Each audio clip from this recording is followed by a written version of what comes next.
जय सिया राम। मैं आचार्य राजेश श्री राम जन्मभूमि अयोध्या से। प्रिय दर्शकों, न्याय और कर्म के कारक ग्रह शनिदेव 13 जुलाई 2025 से अपनी चाल में परिवर्तन कर रहे हैं, वक्री हो रहे हैं, जो 28 नवंबर 2025 तक वक्र गति करते हुए गोचर करेंगे। लगभग 4.5 महीने, दिन में बात करें तो 139 दिनों के लिए शनिदेव वक्री हो रहे हैं। प्रश्न उठता है कि शनिदेव के वक्री होने का क्या परिणाम प्राप्त होगा। वो तो हर वर्ष वक्री होते हैं, जिस भी राशि पे रहते हैं वो प्रत्येक वर्ष वक्री होते ही हैं। तो इस बार खास क्या है, इसको समझने के लिए जानिए कि शनिदेव इस समय अतिचारी होकर गोचर कर रहे हैं और उस पर भी वो वक्री होंगे। कहाँ वक्री होंगे? मीन राशि पर। मीन राशि पर जब जब शनि आते हैं तब तक बहुत व्यापक मात्रा में परिवर्तन कराते हैं। वैश्विक स्तर पर भारी मात्रा में परिवर्तन होते हैं, क्रांतियां होती हैं। शनिदेव मीन राशि पर इसके पहले 30 वर्ष पहले आए थे, आप स्वयं आकलन कर सकते हैं। लेकिन इसका सर्वाधिक प्रभाव वैश्विक स्तर पर पड़ता है मीन राशि पर शनिदेव के गोचर का।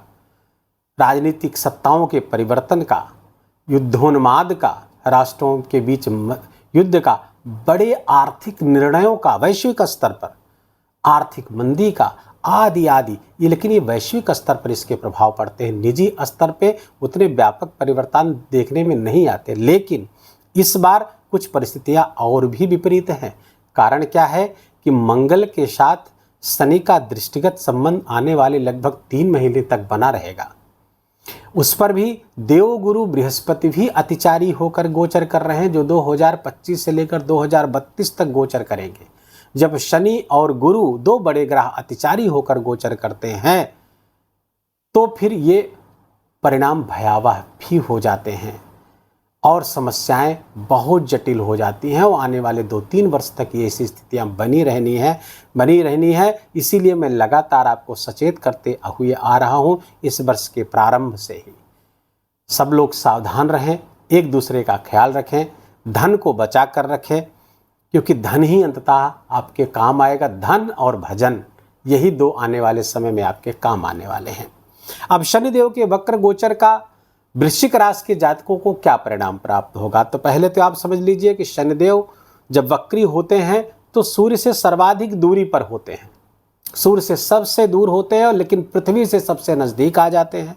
और जब पृथ्वी के सबसे नज़दीक आ जाएंगे तो शनि का सबसे ज़्यादा प्रभाव पृथ्वी पर देखने को मिलता है। पृथ्वी के जनजीवन को भारी मात्रा में वो प्रभावित करते हैं। ग्रहों की 5 स्थितियां होती हैं: मार्गी, वक्री, अतिचारी, अनाचारी और स्तंभी। जब कोई ग्रह अतिचारी हो और वो वक्री भी हो जाए तो बाकी 3 स्थितियां भी एक्टिवेट हो जाती हैं। 6 प्रकार के बल ग्रहों के बताए गए हैं, जिनमें से चेष्टा बल सर्वाधिक बड़ा बल होता है और वक्री ग्रह का चेष्टा बल बढ़ जाता है, अर्थात वो बहुत बली हो जाता है। मंगल के साथ जब दृष्टिगत संबंध बनेगा तो विस्फोटक योग और ज्वालामुखी योग भी बन रहा है और मंगल वर्तमान में बड़े ही क्रूर नक्षत्र पर गोचर कर रहे हैं। परिस्थितियां जटिल हो सकती हैं। आइए जानते हैं वृश्चिक राशि के जातकों को इसका क्या परिणाम प्राप्त होगा। वृश्चिक राशि के जातकों के लिए शनिदेव आपके 3य स्थान और 4th स्थान के स्वामी हो जा रहे हैं। 4th स्थान अर्थात केंद्र स्थान के स्वामी होते ही शनि का पापत्व घट गया, कम हो गया। जब शनिदेव केंद्र के ज्योतिष के विद्यार्थी हमारे इसको समझ लें कि जब कोई पापक ग्रह केंद्र का स्वामी हो जाता है तो उसका पापत्व तो कम हो जाता है, उसका पाप प्रभाव जातक को कम प्राप्त होता है। तो वृश्चिक राशि के जातकों के लिए चूंकि केंद्र के स्वामी हो गए तो उनका पापत्व तो ऐसे ही कम हो गया। दूसरे, वो आपके 3य स्थान के स्वामी है, जो उपचय स्थान है, और ये स्थान शनिदेव को बहुत प्रिय है। यद्यपि यह स्थान बहुत अच्छा स्थान नहीं माना जाता है, लेकिन उपचय स्थान होने के कारण, चूंकि इसके स्वामी पापक ग्रही है, उपचय स्थान का स्वामी जब पापक ग्रही होता है तो बहुत अच्छे परिणाम देते हैं। जैसे राहु यहाँ पर बहुत अच्छे परिणाम देंगे, मंगल बहुत अच्छे परिणाम देंगे, शनिदेव बहुत अच्छे परिणाम देंगे। अब यहाँ के स्वामी होकर के गोचर कहाँ कर रहे हैं? 5म स्थान पर गोचर कर रहे हैं। तो अर्थात आपका जो पुरुषार्थ है वो सब 5म भाव पर आ रहा है। 5म भाव क्या है? शिक्षा और संतान का। और सुख भाव भी यहाँ पर आ रहा है, तथा शिक्षा और संतान से सुख को बढ़ा देंगे। जब बली हो जाएंगे तो बल बढ़ेगा, तो यहाँ के प्रभाव भारी मात्रा में आपको प्राप्त होंगे। तो शिक्षा से अर्थात ज्ञान से और संतान से आपको बहुत खुशियां प्राप्त होने वाली हैं वृश्चिक राशि के जातकों को। वक्री होकर के शनिदेव एक घर पीछे को भी अपने प्रभाव में ले लेंगे और 3 दृष्टियां हैं उनकी, तो 12 में से 5 भावों को प्रभाव में ले रहे हैं शनिदेव और पूरे बलाबल के साथ अपनी दृष्टियों के साथ काम करेंगे। तो भार इसके परिवर्तन भी बड़े होंगे। अब जब चतुर्थ स्थान ये सुख स्थान है, इसको प्रभाव में लेंगे तो देखिए जरा घर के मामले, परिवार के मामले, शनिदेव वक्री हो रहे हैं ना, तो इसको देखेंगे, अर्थात देखेंगे यहाँ पे कुछ छूट तो नहीं रहा है, आपका कुछ पेंडिंग वर्क तो नहीं पड़ा हुआ है, आपने कोई कार्य ठंडे बस्ते में तो नहीं डाल दिया है। उसका जरा विश्लेषण करिए और जानिए कि चतुर्थ भाव से संबंधित, चतुर्थ भाव क्या है? भूमि का, भवन का, वाहन का, सुख का, माता का, परिवार का, पारिवारिक वातावरण का, यहाँ से संबंधित कोई काम छूटा हो तो उसको पूरा कर लेंगे। जैसे ही इसको पूरा करेंगे तो शनि की जो तीसरी दृष्टि आपको परेशान कर सकती है, जो सप्तम स्थान पर पड़ रही है, उससे आपको राहत मिल जाएगी। शनिदेव वहाँ पे पकड़ अपनी ढीली कर देंगे। देखिए शनि जब बली होते हैं, वैसे भी तीसरी दृष्टि उनकी वक्र दृष्टि खतरनाक होती है, जब बली हो जाते हैं तो तीसरी दृष्टि और खतरनाक हो सकती है। लेकिन जब यहाँ के भाव को आप पूरा कर लेंगे तो फिर तीसरी दृष्टि उनको आपको परेशान नहीं करी। अन्यथा क्या हो सकता है? जीवन साथी के स्वास्थ्य में और जीवन साथी के साथ संबंध में समस्याएं बिल्कुल हो सकती हैं, क्योंकि शनि की वक्र दृष्टि यहाँ पर पड़ रही है। व्यापार व्यवसाय यदि आपका पार्टनरशिप में है तो वहाँ समस्या हो सकती है, पार्टनर्स से आपके अलगाव हो सकते हैं, उनसे लड़ाई झगड़े आदि की संभावना प्रबल हो सकती है, पार्टनरशिप टूट सकती है। शनिदेव की जो 7वीं दृष्टि है वो पड़ रही है कहाँ पे? एकादश स्थान, लाभ स्थान पर पड़ रही है। वक्री होकर के लाभ स्थान को देखेंगे, मित्र के घर को देखेंगे, ये मित्र का घर है शनिदेव के, तो यहाँ से लाभकारी स्थितियाँ बन रही है। यद्यपि आपके राशि के मित्र तो नहीं है, लेकिन उनका जो फंक्शनल रोल है वो बहुत अच्छा है, इसलिए आपके लाभ की स्थितियों को बढ़ाने वाले हैं। लाभ के मार्ग आपके बढ़ सकते हैं, आपकी इनकम बढ़ सकती है, कोई बड़ी इच्छा पूरी हो सकती है, काम में जो अब आपके व्यवधान आ रहा था वो काम पूरा होगा, भूमि भवन संबंधित कोई मामला था फंसा हुआ वो आपका निपटारा हो सकता है। शनिदेव की 10वीं दृष्टि सीधे धन स्थान को प्रभावित करेगी और ये शनि के लिए ये न्यूट्रल राशि है, तटस्थ राशि है और शनिदेव से दूर भी है, बृहस्पति तीसरे स्थान पर है, तो यहाँ पर जो मैत्री बन रही है कंपोजिट रिलेशनशिप में, ये मित्र की राशि हो जा रही है, तो मित्र की राशि पर शनि की दृष्टि फायदेमंद होगी। लेकिन ध्यान रहे यहाँ पर मंगल की भी दृष्टि 28 जुलाई से पड़ना प्रारंभ हो जाएगी, क्योंकि मंगल उस समय 28 जुलाई से कन्या राशि पर गोचर करेंगे। यहाँ पर मंगल की दृष्टि पड़ेगी, वाणी में कर्कशता आ सकती है, वाणी में विकृति आ सकती है, अर्थात गाली गलौज युक्त या तेज भाषा बोल सकते हैं, या मिर्च मसाले युक्त भोजन करने की, गर्मा गर्म भोजन करने की प्रवृत्ति आपकी बढ़ सकती है, जिससे पेट संबंधी रोग आपको परेशान कर सकते हैं। इसके प्रति थोड़ा सा सावधान रहने की ज़रूरत है वृश्चिक राशि के जातकों के लिए। अब पेट के स्थान पर ही बैठे हैं, स्टमक के स्थान पर बैठे हैं, तो पुराना कोई रोग उभर सकता है आपका, ध्यान रखिएगा। इतना साइड इफेक्ट शनिदेव जरूर देंगे आपको। अब चूँकि ये स्थान, द्वितीय स्थान, न केवल धन और कुटुंब का है, बल्कि ये स्थान मुंह का भी है, फेस का है।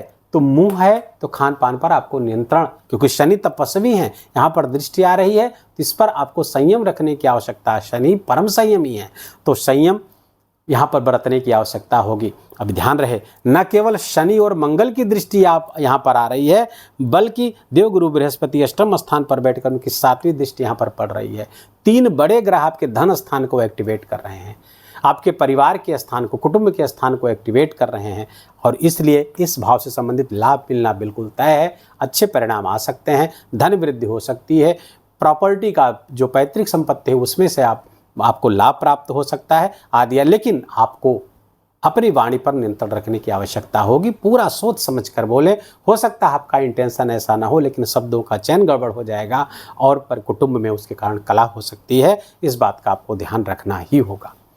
अब चूंकि मंगल के साथ दृष्टिगत संबंध बन रहा है, क्योंकि मंगल अभी यहाँ पर गोचर कर रहे हैं, आपके 10वें स्थान पर दिग्बली होकर के गोचर कर रहे हैं, बहुत अच्छा गोचर है आपके लिए, करियर में उन्नति देने वाला गोचर है। लेकिन शनि के साथ यहाँ पर षडाष्टक योग बना हुआ है, करियर में आपको प्रोग्रेस तो हो रही है, लेकिन अपने बॉस के साथ मतभेद यहाँ पर होते हुए दिख रहे हैं। इसलिए कोई भी कॉन्फ्लिक्ट्स यहाँ पर पैदा हो तो उसको ज़्यादा ना बढ़ने दीजिए, उसको समाधान की तरफ ले जाइए। केतु का साथ है, लेकिन बहुत चिंता करने की जरूरत नहीं है। 28 जुलाई तक ही यहाँ पर रहेंगे, उसके बाद लाभ स्थान पर चले जाएंगे। मंगल चूंकि आपके लिए छठे स्थान और राशि के स्वामी हैं और जाएंगे लाभ स्थान पर, लाभ कराना प्रारंभ कर देंगे। शनि के साथ सप्तम समसप्तक योग बन जाएगा, यहाँ से दृष्टि टकराएगी, आमने सामने हो जाएंगे। शनि और मंगल में मित्रता नहीं है, शत्रुता है, समस्या पैदा कर सकते हैं, लेकिन ध्यान रहे देवगुरु बृहस्पति आपके लिए फायदेमंद बने हुए हैं। वो चीज़ों को बहुत नियंत्रण करने का प्रयास करें। यद्यपि वृश्चिक राशि के जातकों के लिए देवगुरु बृहस्पति भी अच्छे हो जाते हैं, क्योंकि त्रिकोण के स्वामी हो जाते हैं। जैसे त्रिकोण के स्वामी होते हैं उनका फंक्शनल रोल बढ़िया हो जाता है। तो अष्टम स्थान पर बैठ करके भी लाभ कार्य की स्थिति में बैठे हुए हैं। अचानक से लाभ की स्थितियां बनेगी, अचानक से जहां पे आपने सोचा सब काम गड़बड़ होता हुआ दिख रहा है और अचानक से कुछ ऐसा हुआ, सब आपके फायदे में होता हुआ दिख गया, आपके लिए फायदेमंद हो गया चीज़ें। तो ऐसी स्थितियाँ बनती हुई दिख रही हैं। कुछ उपाय करने होंगे जिससे शनि का जो छिटपुट आपको नकारात्मक परिणाम प्राप्त हो रहा है उसमें आपको राहत मिल सके। तो उसके लिए क्या करना होगा, तो उसके उपायों को जानने के लिए शनि किन नक्षत्रों पर गोचर करेंगे, उपाय वहीं से निकलेगा। तो सबसे पहले तो हनुमान चालीसा का खूब पाठ करें ताकि मंगल के दुष्परिणाम प्राप्त ना हो। मंगल शनि का जो संबंध बन रहा है, ज्वालामुखी योग और विस्फोटक योग बन रहा है, उससे आपको कोई परेशानी ना हो। तो हनुमान चालीसा का खूब पाठ करें, हनुमान जी की खूब आराधना करिए।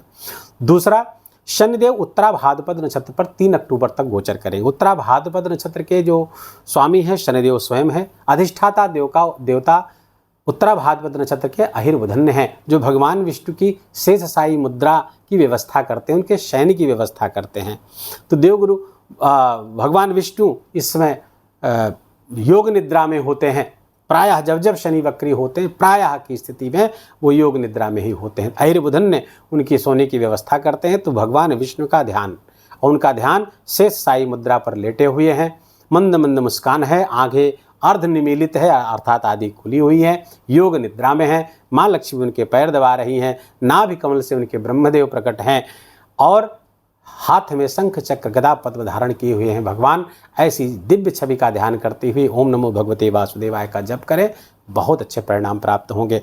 दूसरी बात, 3 अक्टूबर के बाद पूर्वा भाद्रपद नक्षत्र पर आ जाएंगे। पूर्वा भाद्रपद नक्षत्र एक क्रूर नक्षत्र है और उसके स्वामी हैं अजैक पाद भैरव, जो भगवान शिव के रौद्र रूप हैं, जो व्यवस्था के नियामक हैं, जो दंड देने के नियामक हैं, व्यवस्था स्थापित करते हैं। उनके नक्षत्र पर जब शनि जाएंगे, दंड नायक शनि उनके नक्षत्र पर जाएंगे, समस्याएं तब गहरी हो सकती हैं। उस समय क्या करना है आपको, ओम अजैक पादाय नमः इस मंत्र का जप करते रहना है। कौन सा मंत्र, ओम अजैक पादाय नमः। रुद्राक्ष की माला पर 108 बार इसका जप करते रहिएगा। गरीबों की, मजलूमों की आप खूब सहायता करिए। चतुर्थ वर्ग के जो लोग हैं, जो कर्मचारी हैं, सफाई कर्मी हैं, उनकी खूब सहायता करिए, उनको दान करिए। और मंत्र मैंने बता दिया, दान और मंत्र ये 2 बहुत ही काम की चीज़ें हैं।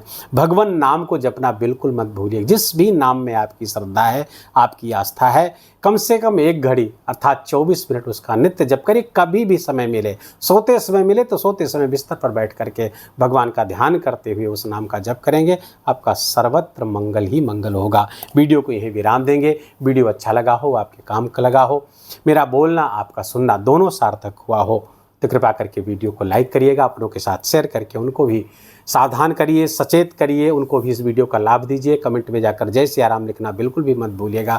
मेरा विशेष निवेदन, विशेष आग्रह आपसे। कोई प्रश्न है तो आप भी पूछ सकते हैं, कमेंट में डाल दीजिए प्रश्न, देर सवेर हम उसका उत्तर जरूर देंगे। चैनल पर नए तो इसको सब्सक्राइब कर लीजिए, बेल आइकन की घंटी दबा लीजिए ताकि नए वीडियो की सूचना आप तक पहुँचती रहे। और अपना बहुत बहुत ख्याल रखिए। जय जय सिया राम।